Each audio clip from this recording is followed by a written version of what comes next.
Adopted Orphan, Part 1. A young African orphan boy, around 10 years old, sitting alone under a massive baobab tree, wearing ragged, torn clothes. His expression is sad and lonely. Behind him, villagers in vibrant traditional African garments gossip and point, their expressions showing rejection.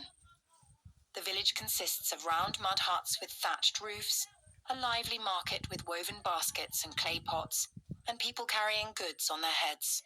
The sky is bright with birds flying overhead. A frail old African man collapses near a stone village well, his body weak from hunger and thirst. A young orphan boy in tattered clothes kneels beside him, offering water from a clay pot with a look of compassion. The background features villagers in colourful traditional clothing, ignoring them, busy with their daily routines. The village square has wooden stalls selling grains, and the sun casts long shadows on the cracked, dry ground. Inside a dimly lit African elder's hut, an elderly queen mother with wise, deep-set eyes and adorned in traditional beaded necklaces and a patterned robe, hands a young boy a golden pendant wrapped in cloth. The boy looks at it with wide eyes, feeling a deep connection. The hut is decorated with tribal masks, woven mats, and an ancient fire pit glowing softly. The atmosphere is mystical, filled with the weight of an ancestral secret. In a forest clearing, a young African boy in simple warrior training clothes holds a wooden staff, sparring against an older, muscular blacksmith with tribal scars. The blacksmith wears a leather chestplate and a red warrior sash. Another young warrior watches, eager to join. The training ground is surrounded by tall trees, wooden targets, and traditional African weapons, like spears and shields. The golden sunlight filters through the trees, highlighting dust in the air.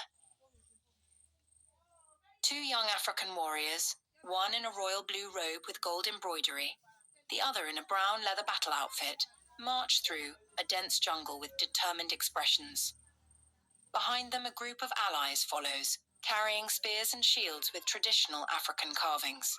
The overgrown ruins of an ancient African kingdom appear in the misty background, covered in vines and tribal carvings. The atmosphere is tense, with an impending sense of battle. A young African prince dressed in regal blue and gold warrior armor stands in a grand palace hall with golden tapestries and tribal carvings, facing a powerful, muscular king in dark iron armor. The prince wields a sword while the king grips a massive battle axe. The palace features tall stone pillars, intricate African patterns, and torches casting dramatic shadows. The air is filled with tension as they prepare for an epic duel. A strong African warrior wearing a royal robe with gold trim stands in a candle-lit palace chamber, gripping his sword with a conflicted expression. Beside him, a cunning and beautiful woman in an elaborate red and gold beaded dress whispers into his ear, her eyes filled with manipulation. The chamber is grand, with silk curtains, tribal masks, and golden artifacts reflecting the flickering light.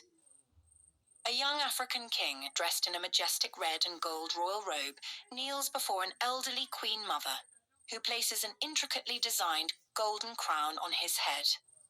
The palace courtyard is filled with cheering villagers, wearing vibrant traditional garments, throwing flower petals into the air.